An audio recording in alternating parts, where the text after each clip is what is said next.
네, 오늘 하나님께서 주신 말씀 보도록 하겠습니다. 예레미야 42장 2절에서 6절 말씀이 되겠습니다. 선지자 예레미야에게 이르되 당신은 우리의 간구를 들으시고 이 남아있는 모든 자를 위하여 당신의 하나님 여호와께 기도하소서. 당신이 목도하시거니와 우리는 많은 중에서 조금만 남았사오니 당신의 하나님 여호와께서 우리의 마땅히 갈 길과 할 일을 보이시기를 원하나이다. 선지자 예레미야가 그들에게 이르되 내가 너희 말을 들었은즉 너희 말대로 너희 하나님 여호와께 기도하고 무릇 여호와께서 너희에게 응답하시는 것을 숨김이 없이 너희에게 고하리라. 그들이 예레미야에게 이르되 우리가 당신의 하나님 여호와께서 당신을 보내사 우리에게 이르시는 모든 말씀대로 행하리이다. 여호와는 우리 중에 진실무망한 증인이 되시옵소서. 우리가 당신을 우리 하나님 여호와께 보냄은 그의 목소리가 우리에게 좋고 좋지 아니함을 물론하고 청종하려 함이라. 우리가 우리 하나님 여호와의 목소리를 청종하면 우리에게 복이 있으리이다. 아멘. 자, 오늘 설교 제목은 뭐냐면 여러분이 기뻐할 제목인지 모르겠지만 오늘 설교 제목은 우리에게 징계로 오는 고난은 감사이고 축복이다 라는 제목으로 말씀 증거를 하도록 하겠습니다. 다시 한번 우리 설교 제목이 뭐냐? 우리에게 징계로 오는 고난은 감사이고 축복이다. 아멘. 우리가 고난을 보면 크게 이제 두 가지로 볼 수 있는데, 첫째는 뭐냐? 하나는 우리를 연단하기 위해서 오는 고난이 있고, 또 하나는 죄 때문에 오는 징계로 오는 고난이 있다라고 말할 수 있습니다. 근데 예를 들어보면 다윗의 경우를 보면 다윗은 통일왕국의 이스라엘의 제2대 왕으로 세워지기 전에 그는 사울 왕에 의해서 뽑고 뽑은 군사 3,000명을 데리고 다니면서 사울 왕에게 쫓기는 신세를 10수년을 당했습니다. 물론 다윗을 보면 그렇게 잘못한 게 없었죠. 그럼에도 불구하고 하나님은 그를 통일왕국의 이스라엘 왕으로 세우기 위해서는 연단이 먼저 필요했습니다. 그래서 우리는 그런 고난이 있을 수 있다. 그 다음에 두 번째, 다윗의 죄로 인한 징계로 오는 고난이 또 있었어요.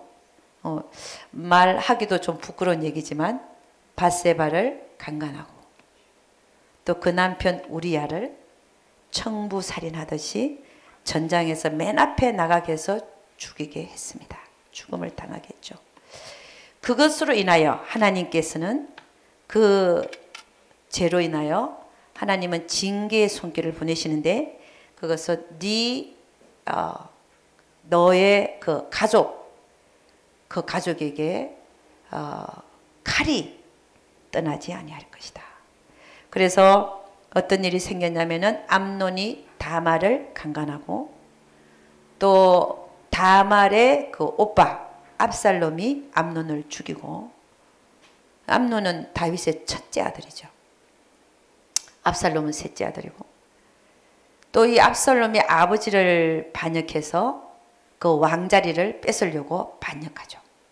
그래서 또 전쟁을 일으키고 결국 압살롬이 죽게 되지만, 그러나 이 모든 것을 보면 이스라엘의 다윗을 이스라엘 왕으로 세우기 위하여 10수년의 연단을 시키기 위한 고난이고, 그 다음에 우리가 삶을 살면서 죄로 인하여 오는 그 징계의 손길도 고난입니다. 어떻게 보면 끝에서 만난 게 뭐냐면 결국은 하나님의 말씀으로 살지 아니한 모든 것에 대한 모든 것이 우리에게는 고난으로 오더라는 것입니다. 우리 하나님은 우리가 완전케 되기를 원하시고 우리가 거룩함에 참여하기를 원하시는 것입니다. 그래서 히브리서 12장 11절을 보면 이렇게 얘기합니다.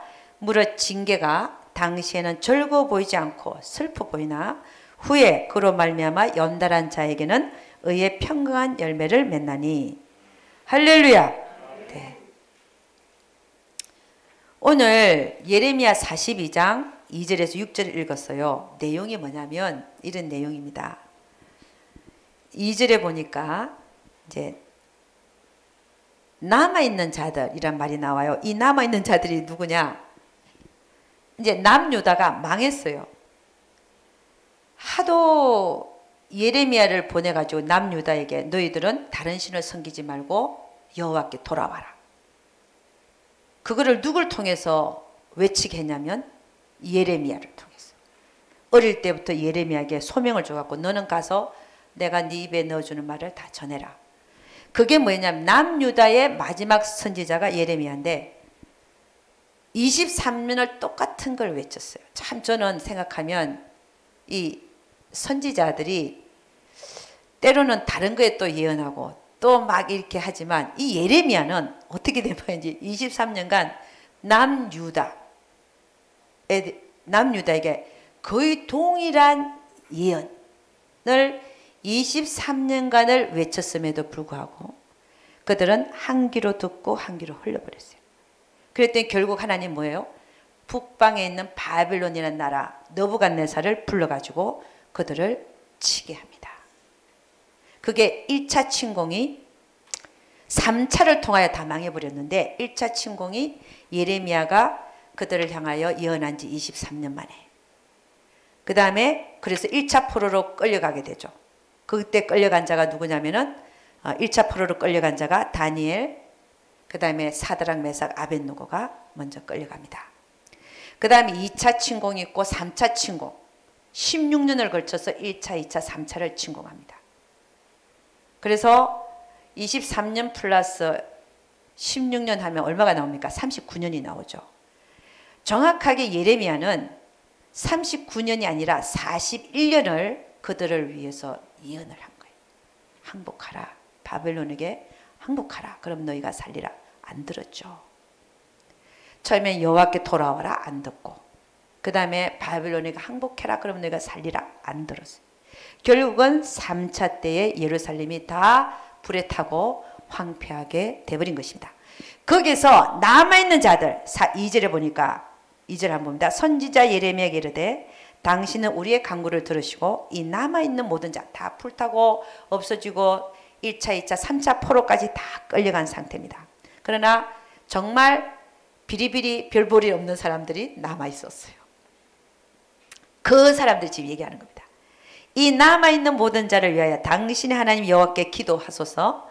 당신이 목도하시거니와 우리는 많은 중에서 조금만 남았다는 거예요. 그러면서 한 얘기가 당신의 하나님 여호와께서 우리의 마땅히 갈 길과 할 일을 보이시기를 원하나이다. 진작에 이르지. 진작에 하나님 말씀 우리에게 해야 될 일과 마땅히 갈 길을 보여주소서 이렇게 얘기했는데 이제는 다 당하고 다 폐허가 되고 끝나고 나서 이제는 우리가 주의 말씀을 듣겠나이다. 이러는 거예요. 그랬더니 4절을 보니까 선지자 예레미야가 그들에게 이르되 내가 너희 말을 들었은즉 너희 말대로 너희 하나님 여호와께 기도하고 지금까지 기도 많이 해왔는데 그들을 위해서 무릇 여호와께서 너희에게 응답하시는 것을 숨김이 없이 너희에게 구하리라. 예레미야가 원하는 게 그거잖아요. 제발 하나님 말씀을 그들이 듣기를 원했는데 안 들어서 다 망하고 난 후에 와서 이제 하나님 말씀을 듣겠다라고 말하는 것에 대하여 예레미야는 그래도 화도 안 내고 내가 여호와께서 말하는 걸 너희에게 숨김없이 말하겠다. 5절 보니까 그들이 예레미야에게 이르되 우리가 당신의 하나님 여호와께서 당신을 보내사 우리에게 이르시는 모든 말씀대로 행하리이다. 여호와는 우리 중에 진실무망한 증인이 되시옵소서. 그 다음에 6절이 이제 결론인데 이게 중요한 구절입니다. 우리가 당신을 우리 하나님 여호와께 보내면 그의 목소리가 우리에게 좋고 좋지 아니함을 물론하고, 그러니까 들어봐가지고 우리에게 안 좋은 얘기라도 듣겠다는 거예요. 참 이런 자세가 다 당하고 나서, 다 끝나고 나서 그래도 이런 자세가 된 것을 감사하게 우리는 받아야 될 줄로 믿습니다. 그의 목소리가 우리에게 좋고 좋지 아니함을 물러나고 청종하려 함이라. 우리가 우리 하나님 여호와의 목소리를 청종하면 우리에게 복이 있으리로다. 아멘.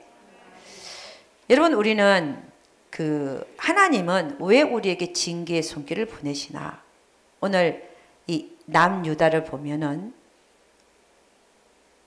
징계는 왜 올까요? 죄 때문에 오죠. 죄를 지었으니까 징계가 옵니다. 징계가 오는 이유는 이런 항복, 하나님께 항복하지 않는 그들을 항복하게 하시기 위하여 징계가 오는 줄로 믿습니다. 그래서 우리가 하나님은 왜 우리에게 징계를 보내시나? 항복을 받아내려고. 주님, 제가 잘못했습니다. 다시는 그러지 않겠습니다. 잠언서 3장 12절 말씀 이렇습니다. 이렇게 말씀합니다. 대저 여호와께서 그 사랑하시는 자를 징계하시기를. 사랑하니까 징계한다는 거요. 마치 아비가 그 기쁜 아들을 징계함 같이 하시느니라. 히브리서 12장 8절은 이렇게 얘기합니다. 징계는 다 받는 것이오늘 너에게 징계가 없으면 사생자요 참 아들이 아니니라. 그러니까 우리의 삶에 죄를 지어도 징계가 안 온다. 그러면 죄를 더 짓겠습니까? 아니면 안 짓겠습니까? 더 짓지요. 그러니까 우리가 죄를 지었을 때 징계를 받는 것이 좋을까요? 안 받는 것이 좋을까요? 받는 것이 좋은 줄로 믿습니다. 그러니까 하나님 측에서는 왜 우리를 징계하시냐? 사랑하기 때문에. 근데 우리 측에서는 그 징계를 받고 나서는 그 징계가 축복인 줄로 알아야 될 줄로 믿습니다. 성경에는 이런 말씀이 있어요. 징계를 달갑게 받지 못하는 자는 짐승보다도 못하니라. 할렐루야. 우리에게 오는 징계가 처음에는 즐거워 보이지 않고 슬퍼 보이는 것이 맞습니다. 그러나 그것으로 인하여 연달하여진 자에게는 그 결과는 의의 평강한 열매를 맺을 줄로 믿습니다. 여러분, 징계의 종류를 한번 봤어요. 크게 세 종류로 나눌 수 있습니다. 첫째는 기근입니다. 기근이 뭐냐? 비즈니스가 망하거나 하는 일마다 안 됩니다. 이게 기근입니다. 하나님은 하나님의 뜻대로 살지 못하는 자들이 그 손으로 하는 모든 일에 한계를 부르겠다. 한계. 열심히 뛰어다니지만 밑빠진 독처럼 나가버립니다. 소용이 없어요. 뛰어다녀도. 그런 경우가 어떤 경우입니까? 안식일을 거룩히 지키지 않고 일을 한다. 예를 들어서 그런 경우에 하나님이 잘 되게 하시겠어요? 그러나 뭐 어쩔 수 없는 상황이다. 안 그러면 직장이 잘린다. 이러면 기도해야죠. 하나님, 내가 주의를 지킬 수 있는 곳으로 가게 해주세요. 아멘입니까? 그 다음에는 징계로 오는 그 두 번째 형태가 전쟁입니다. 전쟁은 뭐냐? 갑자기 원수들이 많이 나타나는 거예요. 나를 죽이려고 하는 원수들, 나를 괴롭히는 원수들, 나를 핍박하는 원수들이 많이 나타날 수 있습니다. 이건 영적 전쟁이죠. 또 세 번째는 질병입니다. 우리의 몸에 직접 하나님께서 육체의 질병으로 우리를 다루실 수가 있습니다. 우리는 이런 징계가 올 때 우리는 빨리 하나님 앞에 내가 잘못한 게 있다는 사실을 알고 하나님 앞에 엎드려야 될 줄로 믿습니다. 엎드려서 뭘 물어야 될까요? 하나님, 왜 나에게 이런 고난이 왔습니까? 할렐루야. 그러면 가르쳐 줄까요? 안 가르쳐 줄까요? 가르쳐 주십니다. 깨닫게 하여 주십니다. 하나님의 음성은 크게 들리는 게 아닙니다. 우리의 마음속에 아주 세미하게 깨달음이 올 수도 있고 그냥 알게 해 주십니다. 아멘입니까? 응? 여러분, 우리에게 왜 하나님은 고난, 징계로 인한 고난을 보내실 수밖에 없냐 하는 그 하나님의 마음을 읽을 수 있는 구절이 몇 개가 있어요. 그걸 제가 읽어드리겠습니다. 몇 구절만 제가 읽어드릴게요. 예레미야 29장 11절에 이렇게 얘기합니다. 나 여호와가 말하노라. 너희를 향한 나의 생각을 내가 아나니 재앙이 아니라 곧 평안이요 너희 장래에 소망을 주려 하는 것이라. 그러니까 징계로 인한 고난이 내게 왔다. 그게 재앙이 아니라는 거예요. 그거를 통하여 장래에 소망을 주기 위함이다. 아멘입니까? 그 다음에 예레미야 18장 보면 1절에 6절 보면 하나님은 예레미야 보고 너는 토기장의 집에 내려가라 그래요. 그리고 토기장이 하는 것을 보게 하고 그 다음에 뭐라고 하냐면 이제 이렇게 얘기합니다. 여호와가 하나님이 이렇게 얘기합니다. 나 여호와가 이르노라. 이스라엘 족속아 이 토기장이 하는 것 같이 내가 능히 너에게 행하지 못하겠느냐. 이스라엘 족속아 진흙이 토기장의 손에 있음 같이 너희가 내 손에 있느니라. 그러니까는 우리에게 징계로 오는 고난은 왜 올까요? 이 말씀을 따르자면 우리가 그분의 손 안에 있는 진흙이기 때문에, 그분에 있는 손 안에 있는 진흙은 하나님 뭘 하실까요? 그릇을 만드시죠. 쓰기 좋은 그릇. 그 그릇을 만드시는데 징계로 오는 고난은 우리가 주님의 손에 있는 진흙이므로 그 징계로 인한 고난으로 인하여 하나님이 쓰시기에 좋은 그릇으로 만들어질 것을 믿습니다. 그 다음에 다윗이 고난을 겪고 난 후에 한 말인데 뭐라고 얘기하냐면 고난이 내게 유익이라. 아멘. 그 다음에 내가 고난을 통하여 주의 율례를 배우게 되었나이다. 그러니까 징계로 오는 그 고난도 그 고난을 통하여 뭘 배운다고요? 주의 율례, 하나님의 계명, 하나님의 말씀이 진짜 나에게 진리가 될 수 있게끔 배우나이다. 이 말이거든요. 그러니까 우리는 징계로 오는 고난을 통하여 뭘 받아야 돼요? 뭘 얻어야 돼요? 하나님의 말씀을 얻는 여러분과 제가 되기를 주의 이름으로 축원합니다. 그 다음에 히브리서 12장 11절 아까도 읽었죠. 무릇 징계가 당신은 즐거워 보이지 않고 슬퍼 보이나 후에 그로 말미암아 연단한 자에게는 의의 평강한 열매를 맺는다.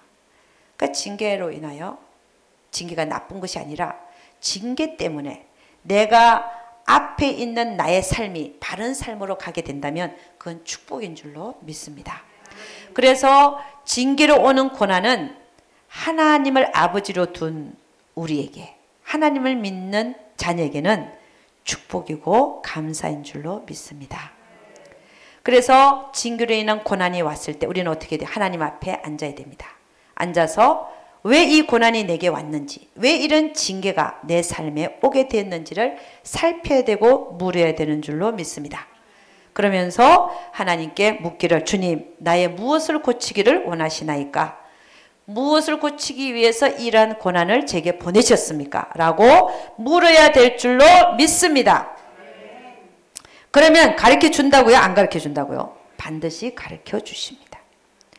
여러분 저도 저의 인생에서 죄로 인한 징계를 받아봤어요.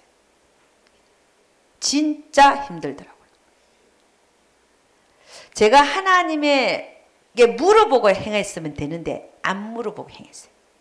내 육신의 생각으로 어떤 일을 결정을 하고 행했더니 그 뒤에 오는 풍파는 이루 말할 수 없는 풍파였습니다. 그러나 그것을 통해서 하나님의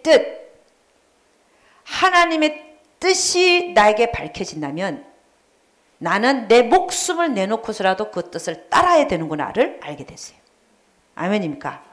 실패를 통하여 하나님의 음성, 하나님의 뜻을 물어서 행해야 되는데 그걸 묻지 않고 행했더니 내 삶에 실패가 오고 그 다음에 그걸로 인하여 환난을 당하고 고난을 당한 후에 나의 고백은 하나님 앞으로는 다시는 하나님의 뜻을 안다면은 결코 저는 하나님 뜻이 아닌 것을 하지 않겠습니다.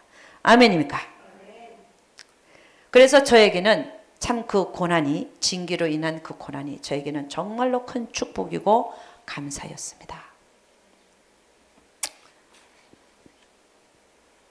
그래서 여러분도 많은 경험이 있는 줄로 믿습니다. 죄를 지었는데 징계가 반드시 오기를 주의 이름으로 축원합니다.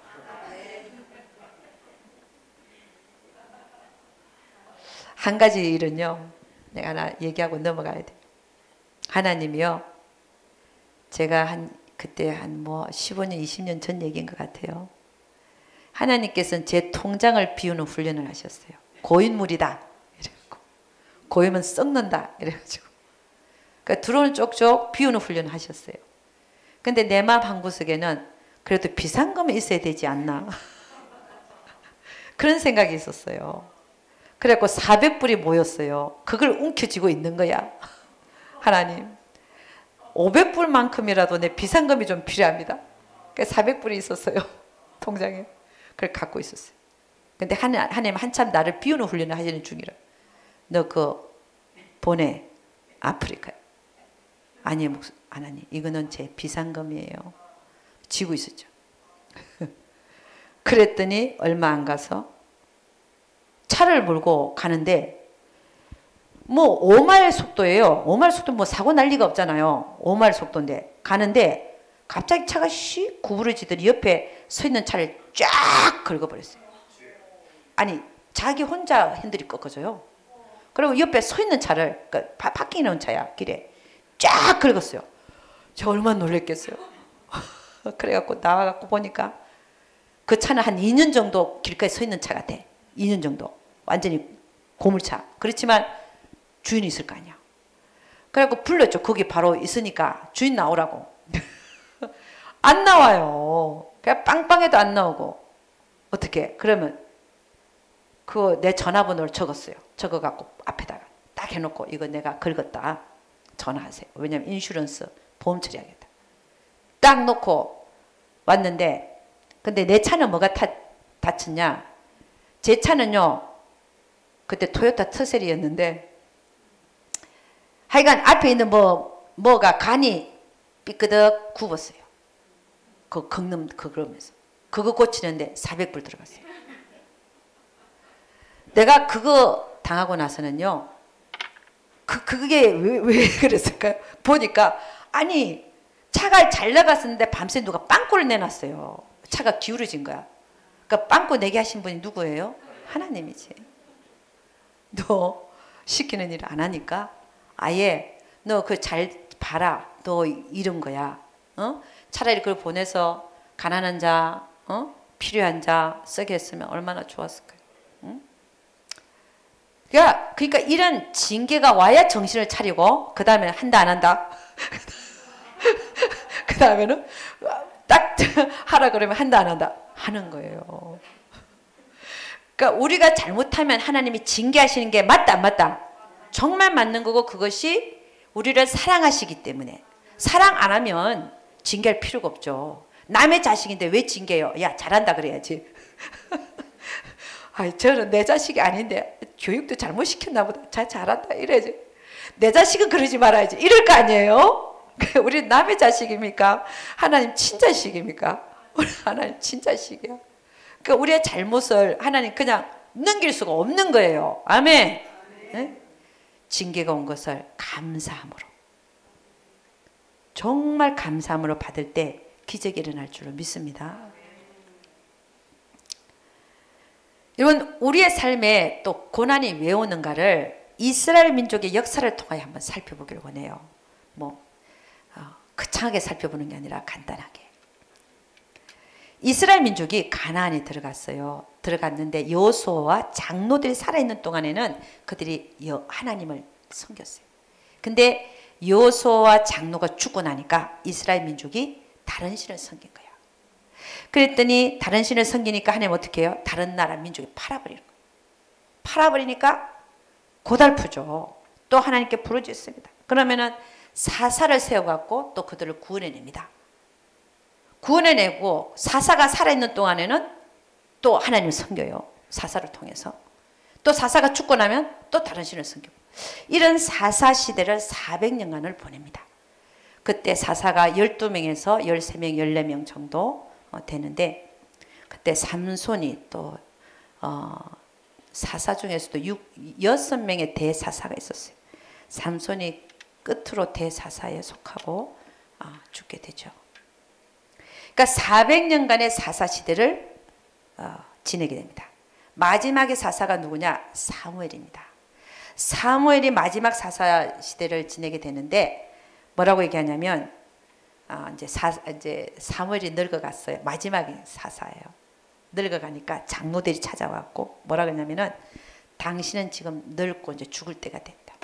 근데 당신의 아들들은 당신의 행위를 따르지 않는다. 불량하다는 거죠. 그들을 우리가 따를 수가 없다. 그러니까 우리에게 왕을 줘가지고 왕을 세워서 우리를 다스리게 해달라라고 사무엘에게 얘기합니다. 그래서 사무엘은 고민을 합니다. 아니 하나님이 왕인데 하나님을 왕으로 섬기는데 무슨 사람을 왕으로 세워달라 그러나 그래서 고민을 합니다. 그럴 때에 하나님이 뭐라 그러냐? 하나님이 이렇게 얘기합니다. 사무엘상 8장 7절 여호와께서 사무엘에게 이르시되 백성이 너에게 한 말을 들으라. 이는 그들이 너를 버림이 아니요 너를 버리는 게 아니라 나를 버려서 자기들의 왕이 되지 못하게 함이니라. 이렇게 말씀해요. 왕을 세워달라는 것은 인간을 왕으로 세워달라는 것은 하나님을 버린다는 거죠. 그래서 또 하나님은 우리가 원하는 거 안 해주냐? 해주는 분이에요. 그래가지고 그 말을 들으라 그래서 처음에 누구 왕을 세웁니까? 사울 왕을 세우죠. 그 다음에 하나님께 불순종하니까 누굴 세워요? 다윗 왕을 세우게 돼요. 그 다음에 또 솔로몬을 세우고 솔로몬 때 하나님을 잘못 섬기니까 그 죄로 인해서 아들 시대에 나라를 두 개로 자르고 북이스라엘과 남유다로 했지만 둘 다 나중에 하나님을 안 섬기니까 다 다른 나라를 불러가지고 망하게 해버려요. 그 왕정 시대가 400년. 그리고 나서는 하나님의 말씀이 이스라엘 민족에 없었어요. 그걸 우리는 암흑 시대라고 합니다. 하나님의 말씀이 없는 시대를 암흑 시대, 캄캄한 그런 시대가 400년이 흘렀어요. 흐르고 나니까 누가 오셨습니까? 예수 그리스도가 탄생하게 됩니다. 이 예수 그리스도는 누구냐? 정말 우리의 왕이 되시하는 분이 이 예수 그리스도이시죠. 하나님은 구약에 보면 뭐라고 얘기하냐면 나 외에는 다른 신이 없다. 이사야 44장 6절 보니까 이렇게 합니다. 이스라엘의 왕인 여호와 이스라엘의 구원자인 만군의 여호와가 이같이 말하노라. 나는 처음이요 나는 마지막이라. 나 외에는 다른 신이 없느니라. 할렐루야. 나는 처음이요 마지막이다. 구약에서 구원자는 한 분밖에 없는데 누구라고요? 하나님 한 분밖에 없다. 창조자도 하나님 한 분밖에 없다. 나 외에는 다른 신이 없다. 나는 처음이요 나는 나중이라 나는 마지막이라 나 외에는 신이 없느니라. 이렇게 얘기했고 계시록 22장 13절에 가면은 예수님 뭐라 그러냐? 나는 알파와 오메가요 처음과 나중이요 시작과 끝이라. 아멘. 이 세상에서 우리에게 왕이 되시하는 분은 오직 한 분 하나님 여호와 하나님 예수 그리스도 그분밖에 없는 줄로 믿습니다. 그래서 예수님이 태어나시는 그때 왕이 태어났다는 거예요. 동방박사 세 사람이 유대인의 왕으로 태어나신 그분 유대인의 왕으로 오셨다는 것은 결국 유대인의 계보를 따라서 예수 그리스도 오셨잖아요. 우리의 왕이 태어났다는 것 똑같은 얘기입니다. 유대인의 왕으로 오신 자가 누구냐? 이 세상의 왕으로 오신 자가 누구냐? 그분이 예수 그리스도라는 거죠. 그래서 동방박사 세 사람이 별을 따라서 예수님의 탄생을 왕의 탄생을 보려고 옵니다. 그 다음에 마태복음 27장 11절 보니까 예수님이 스스로 내가 왕이다 라고 말하는 구절이 있습니다. 마태복음 27장 11절에 이렇게 얘기합니다. 예수께서 총독 앞에 섰음에 총독이 물어 가로되 네가 유대인의 왕이냐? 예수께 대답하시되 네 말이 옳도다 하시고 뭐라고요? 내가 그니라. 아멘. 여러분 이 그림에 뭐라 그랬어요? 내가 크니라. 우리 주님은 이 세상에 살아계실 때 다 밝혔어요. 내가 크다. 너희가 기다리는 그가 바로 나야. 어? 그래도 믿었어 안 믿었어요? 거의 안 믿었죠. 네가 유대인의 왕이냐? 예수께서 대답하시되 네 말이 옳도다 하시고.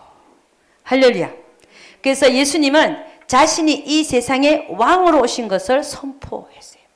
나는 왕이다. 그래서 우리가 이 세상을 살면서 우리에게 왕이 되셔야 하는 분은 누구 한 분밖에 없다고요? 한 분 하나님 예수 그리스도 한 분밖에 없다는 사실을 알아야 될 줄로 믿습니다. 그런데 우리가 살면서 이 하나님 예수 그리스도를 나의 왕으로 삼지 않고 살 때, 다른 것을 나의 왕으로 삼을 때, 나 개인 스스로를 왕으로 삼고 살 때, 그때는 하나님은 우리를 반드시 징계하실 수밖에 없다는 사실을 아시기를 주의 이름으로 축원합니다. 야고보서 1장 15절에 이렇게 합니다. 욕심이 잉태한 적 죄를 낳고 죄가 장성한 적 사망을 낳느니라. 욕심 때문에 죄를 짓고 죄가 장성한 적 사망을 낳는다. 죄의 싹은 사망이라고 그랬습니다. 여러분 우리 하나님은 너무나 잘 아시는 것이 우리가 우리를 아는 것보다 하나님은 내가 나를 아는 것보다 하나님은 나를 더 잘 알고 계신다. 맞습니까? 틀립니까? 너무 더 잘 알고 계시죠. 그래서 하나님은 찝어내요. 뭘 찝어내냐? 야, 너 다른 거는 다 내가 거기는 왕이 돼 있는 거 내가 알겠는데 요 부분만은 네가 왕이지 하는 게 있습니다. 그거를 우리 하나님은 너무 잘 아세요. 그 부분이 반드시 그 부분마저도 반드시 하나님이 예수 그리스도가 왕이 되게 하시기 위해서는 하나님은 그 부분을 다루실 수밖에 없다는 것입니다. 그것이 뭐로 오냐? 징계로 오는 고난으로 온다는 것입니다. 그래서 내 삶에 있어서 이 한 부분에만은 예수 그리스도가 하나님이 왕이 안 돼 있는 그 부분에 대하여 하나님이 다루실 때, 그것이 징계로 오는 고난으로 올 때 우리는 빨리 항복하셔서 그 삶의 부분마저도 하나님이 왕이 되게 하는 여러분과 제가 되기를 주의 이름으로 축원합니다.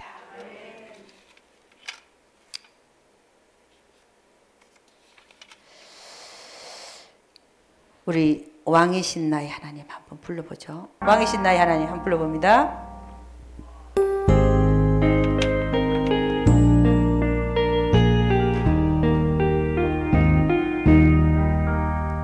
왕이신 나의 하나님, 내가 주를 높이고 영원히 주의 이름을 송축하리.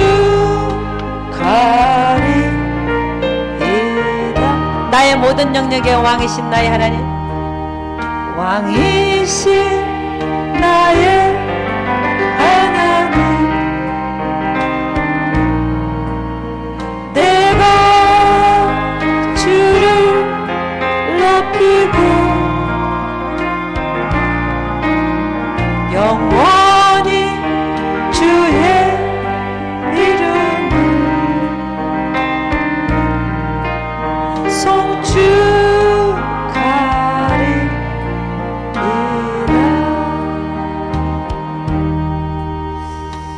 나의 삶에 그분을 왕으로 모시지 않았기 때문에 여러분 지금 징계로운 게 있을 수 있습니다. 그걸 생각하면서 하나님, 내가 그 부분에 있어서 그 부분에 있어서도 내가 주님을 왕으로 삼겠습니다 하는 마음을 갖고 한 번 더 부르기를 원합니다.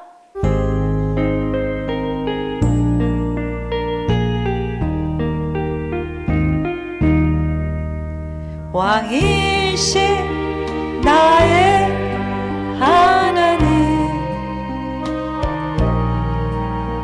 내가 주를 높이고 영원히 주의 이름을 송축하리이다. 한 번 더 합니다. 징계를 감사. 왕이신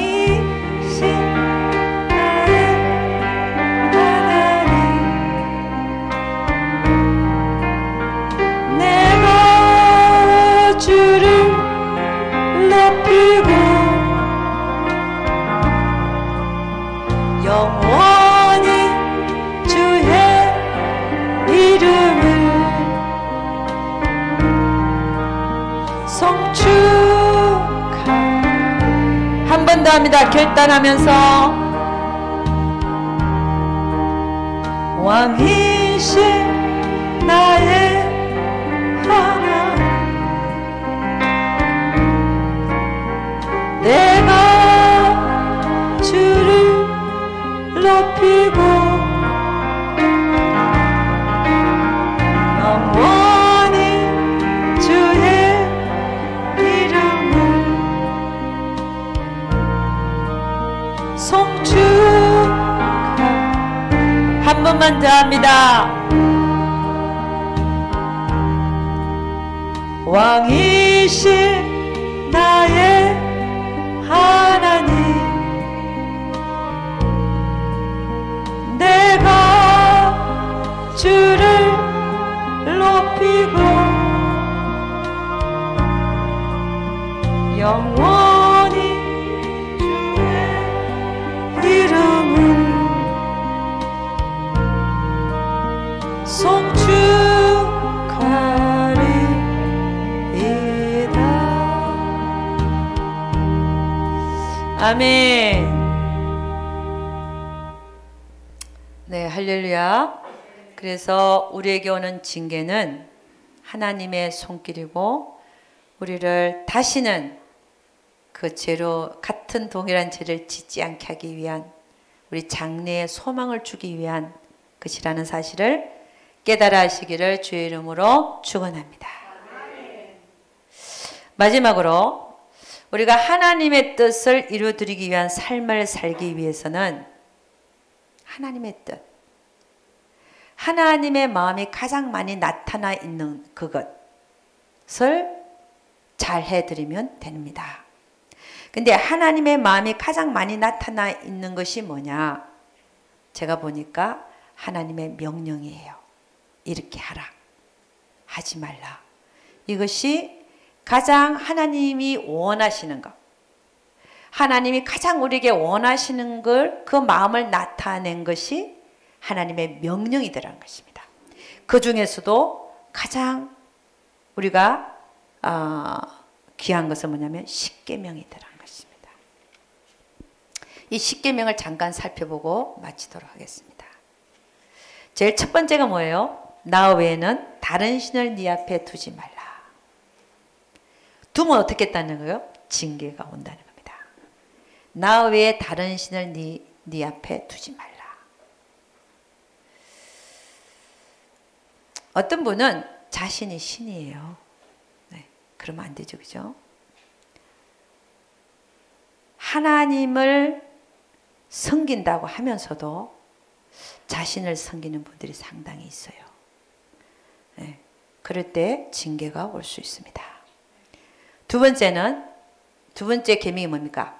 어떤 상도 세워놓고 절하지 말라. 네. 하늘에 있는 것이나 또 땅에 있는 것이나 땅 아래에 있는 어떤 형상도 만들어 놓고 절하지 말라. 네. 거기에다가 하나 더 한다면 자신을 위한 우상도 세워놓고 절하지 말라. 네. 그 다음에 세 번째가 뭡니까? 하나님의 이름을 망령되이 일컫지 말라.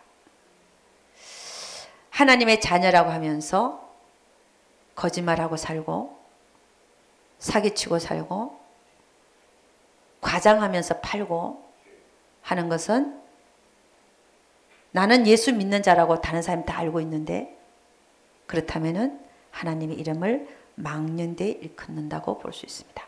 이럴 때 하나님은 반드시 징계가 오게 돼 있습니다.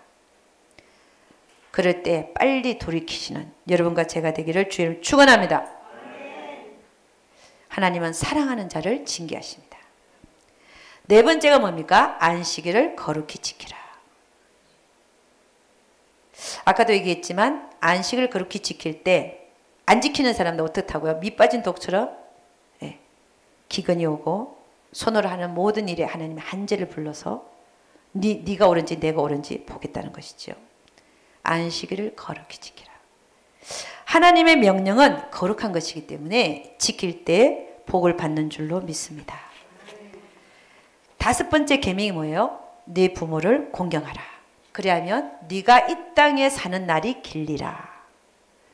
우리는 장수하기 위해서 뭐예요? 뱀 잡아먹고 또 요즘 뭐 먹어요? 장수한다고? 응? 뭐 여러 가지 하죠. 그죠? 내가 일일이 다 얘기 안 할게요. 그런 것도 있지만 더 진짜 하나님 말씀은 진실이고 진리이기 때문에 부모를 공경할 때 오래 산다는 거예요. 오래 살고 싶은 사람, 빨리 가고 싶은 사람 있겠지만 오래 살고 싶은 사람 뭐 하라고요? 부모를 공경하라. 그 다음에 여섯 번째 계명이 뭡니까? 살인하지 말라. 살인하지 말라. 저는 여러분들이 칼 들고 사람을 찌른다고 생각 안 합니다. 그럴 생각도 없으시겠죠. 그러나 여기서 살인하지 말라는 것은 미워하지 말라라는 말로 받아야 됩니다.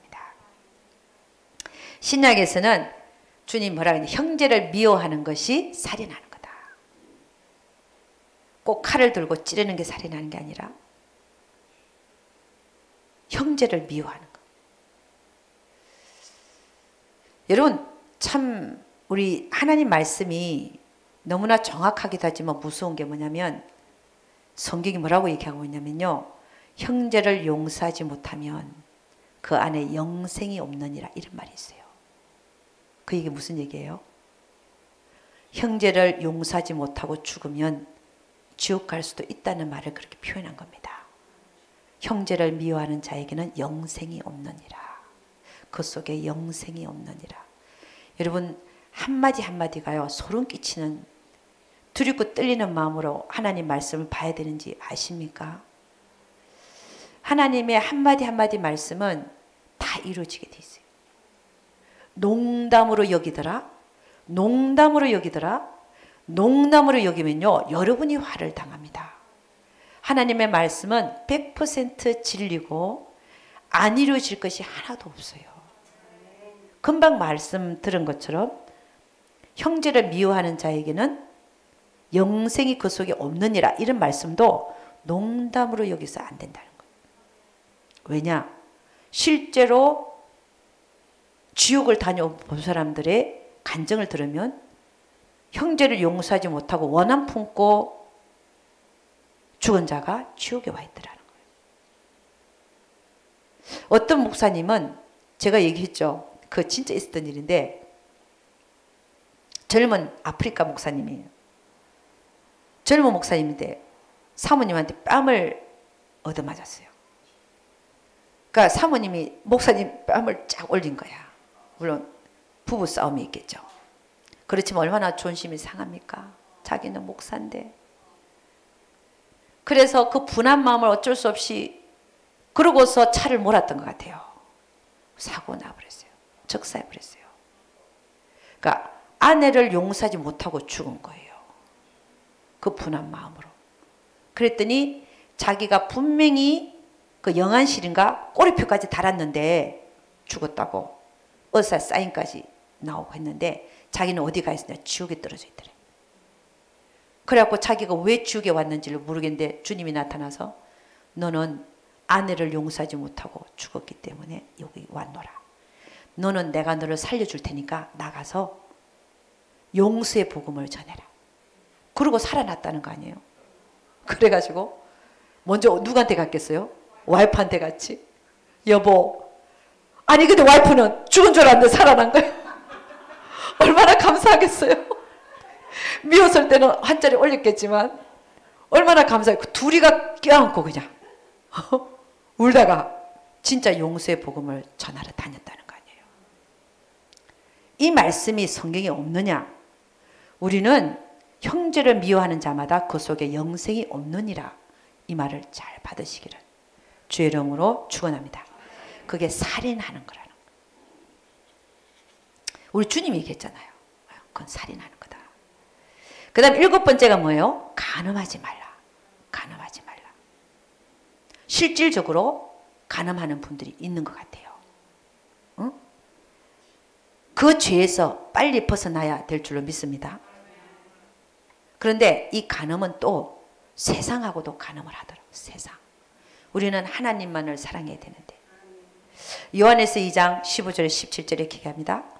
이 세상이나 세상에 있는 것들을 사랑치 말라. 그 간음하는 거란 거죠. 사랑치 말라.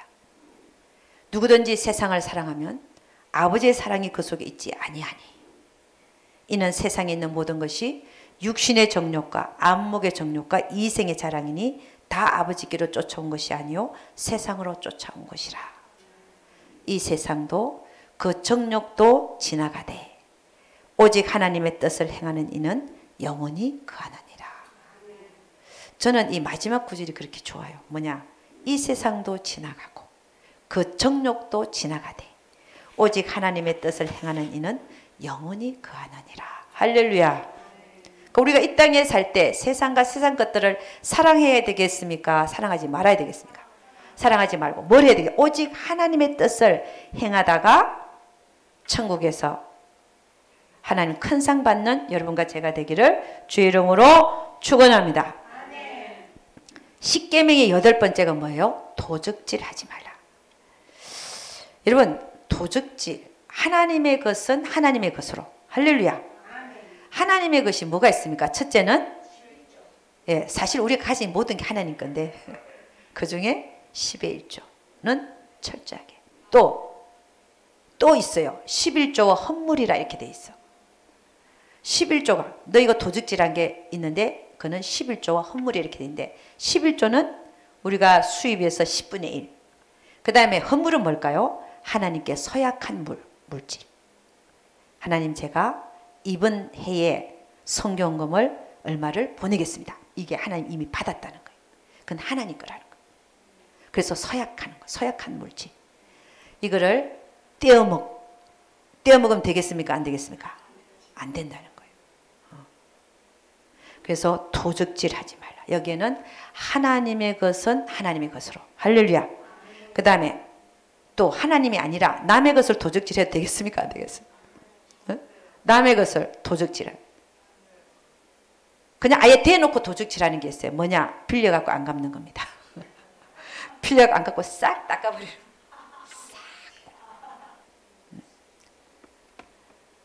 실질적으로 전도를 막는. 정말 그때 제가 화들짝 놀라서 이런 일이 있구나. 이게 뭐냐면 공식적으로 도적질하는 게 남이 안 볼 때 가서 돈을 갖고 가는 게 아니라 빌려갖고 이제 안 갚는 거는 이게 공식적으로 도적질하는 거예요. 네. 도적질하지 말라. 성경은 우리에게 뭐라고 얘기하냐? 네 손이 너를 범죄케 하거든 뭐라고요? 찍어내라. 불구자로 영생에 들어가는 것이 두 손을 가지고 꺼지지 않는 지옥불에 던지는 것보다 나으니라. 할렐루야.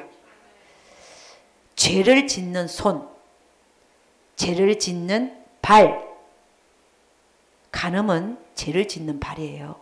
발을 끊어내시기를 주의 이름으로 축원합니다. 이렇게 얘기하면 또 저기는 죄 짓는 발을 하나 잘라내라 그러더라. 이러면 안 되냐. 그 얘기가 뭐냐면 다시는 죄를 짓지 말라 이 얘기죠. 회개하고. 잘라진 팔이 또 죄를 짓겠습니까? 그 정도로 짓지 말라. 아멘입니까? 그 다음에 9번째가 뭐냐? 십계명이 이웃에 대한 거짓 증거를 하지 마라. 그렇죠? 거짓 증거. 여러분, 이웃에 대하여 허물을 덮어주는 자가 예수님의 성품을 닮은 자입니까? 까발리고 돌아다니는 자가 예수님의 성품을 담은 자입니까? 네? 허물을 덮어주는 자. 봤어도 들었어도. 사실 들리는 소문은 90%가 거짓입니다. 믿을 필요가 없어요. 그러나 내가 본 게 있어요. 봤어도 그 허물을 덮어주는 자, 기도해 주는 자, 그런 자가 예수님의 성품을 닮은 자입니다. 우리 예수님이 여러분의 죄를 다 까발렸으면 어떻게 됐을까요? 책을 몇 권 써야 될까요? 몇 권 써야 되겠죠. 물론 다 회개했는 줄로 믿습니다. 또 우리는 예수 믿을 때 다 제산 받았다 그러니까 어느 게 맞는지는 저는 모릅니다. 그러나 예수님이 우리를 죄를 위해서 원죄와 자본죄를 위해서 돌아가 주셨다. 아멘. 그러니까 이웃에 대한 거짓 증거가 왜 생기느냐? 허물을 덜추고 까발리고 전해지는 사이에 또 붙고 또 붙고 또 붙어서 여기 쭉 서갖고 진짜 똑같은 얘기를 여기서 했거든. 처음에 사람한테 이렇게 저 끝에 저 내려가면요 이상한 소리가 들려요. 여기는 분명히 이 소리 했는데 저기는 완전 딴 소리야. 이렇게 됩니다. 그러니까 이게 뭐냐? 이웃에 대한 거짓 증거를 하는데 내가 참여하게 되는 거. 하지 말라잖아. 하나님. 내가 거짓 증거 했는지 아닌지 어떻게 아냐? 당신은 몰라도 하나님은 아신다. 아멘. 응? 무슨 얘기하는지 아시죠? 그런 일에 참여하지 말아라는 겁니다. 사랑은 오래 참는 것입니다. 고린도전서 13장 4절에 7절 제가 이렇게 읽어드립니다. 사랑은 오래 참고. 오래 못 참는 사람들은 해낼 수 있는 게 아무것도 없어요. 이 오래 참음, 성령의 열매 중에 오래 참음은 대단한 덕목입니다. 오래 참지 못하면 다 깨집니다. 안 그렇습니까? 여러분? 그래요, 안 그래요? 결혼식 할 때 주례자가 뭐라 그런다고요? 딱 신랑 신부를 딱 앞에 세워놓고 기억해야 될 것이 첫째는 인내입니다. 세 가지를 내가 말. 두 번째는 또 인내입니다. 세 번째도 인내입니다. 인내를 하라는 거죠. 오래 참는 거. 여러분이 오래 참음 이것만 잘 실천해도 다 너희가 선을 행하되 낙심하지 말지니 응? 피곤치 않냐면 때가 이름에 거두리라. 아멘. 응? 오래 참음. 오래 참는 것이 모든 것을 이루는 줄로 믿습니다. 사랑은 오래 참고. 그러니까 오래 참지 못한 사람이 사랑이 없다는 거예요. 응? 나는 사랑이 많아요 하는데 보니까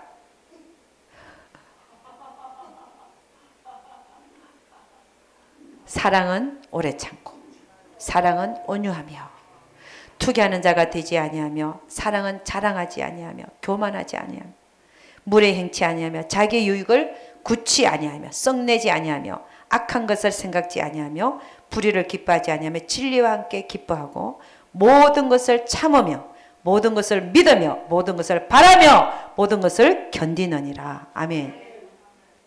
여러분 오늘의 제가 있기까지 오늘의 우리 남편이 있기까지 우리가 서로 얼마나 인내했겠습니까? 그냥 이루어지는 게 아닙니다. 오래 참음 바라고 믿고 견뎌내는 것 믿어주는 것 누굴 믿어요? 사람을 믿는 게 아니라 하나님을 믿어야 돼요.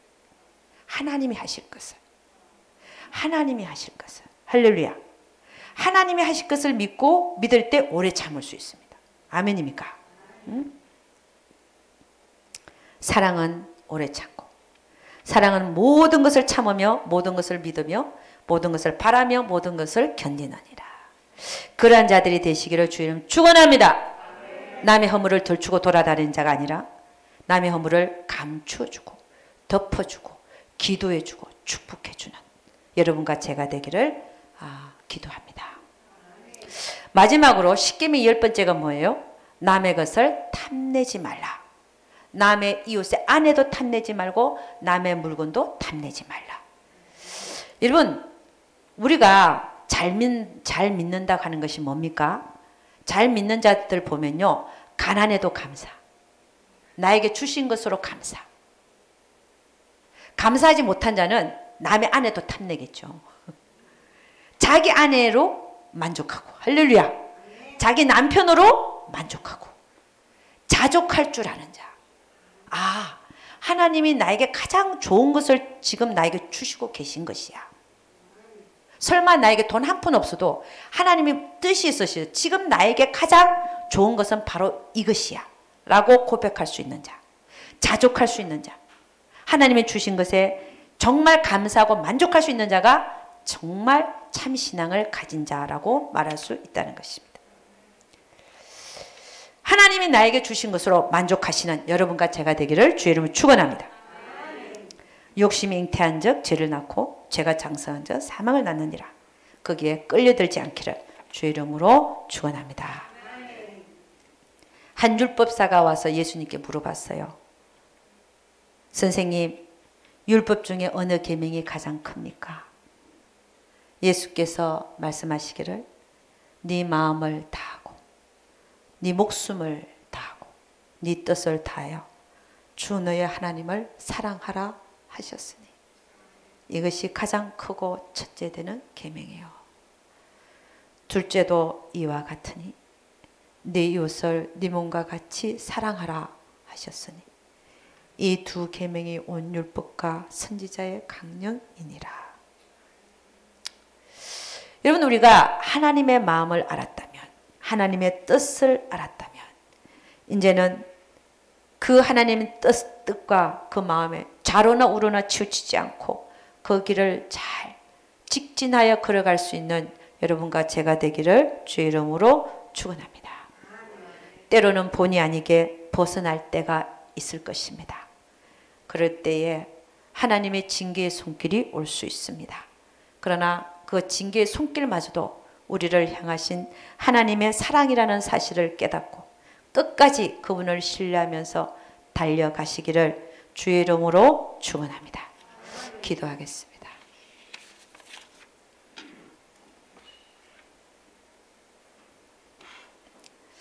하나님 아버지, 참으로 감사와 찬양을 올려드립니다. 저희들은 너무 감사합니다. 하나님, 이 성경의 말씀을 보면 이것도 하나님의 말씀이요, 저것도 하나님의 말씀이요, 특별히 하나님의 진실된 마음과 우리를 향하신 마음이 드러난 곳은 우리에게 주신 계명인 줄로 믿습니다. 이것은 하고 저것은 하지 말라. 하나님이 우리를 얼마나 사랑하시기에 정말 계명까지 주셔서 우리를 하여금 그 길로 바로 따라오라고, 좌로나 우로나 치우치지 않고 따라오라고 밝혀 말씀해 주신 아버지, 그 성경 전체가 얼마나 감사한지, 정말 이 성경을 주야로 묵상하는 자는 참으로 복이 있다고 했는데 이 하나님의 말씀을 귀히 여기고 정말 주야로 묵상하는 자들이 되어져서 아버지, 좌로나 우로나 치우치지 않고 하나님의 뜻대로 하나님의 마음을 알아 잘 걸어갈 수 있는 우리 모두가 되기를 원합니다.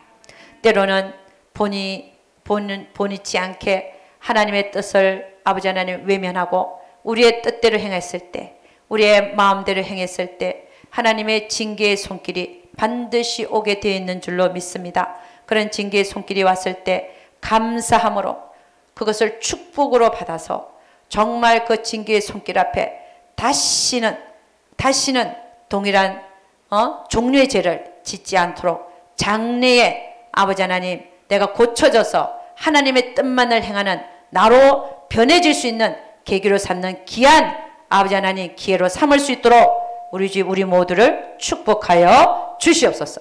우리 주님의 징계의 손길을 아버지 하나님 가벼이 받지도 말고 또 안 좋은 것으로 받지도 말고 정말 주님이 우리를 사랑하기 때문에, 정말 그분의 사랑 때문에 우리를 그렇게 고쳐서라도 아버지 하나님 우리를 저 하늘나라로 데려가시길 원하시는 그 손길 앞에 감사의 마음을 감사로 하나님께 영광 돌려드릴 수 있도록 우리 주여 우리 모두를 축복하여 주시옵소서. 우리 하나님께서 반드시 아버지 함께하여 주실 것을 믿사옵고 이 모든 말씀 우리 주 예수 그리스도는 받들어 기도드렸사옵나이다. 아멘.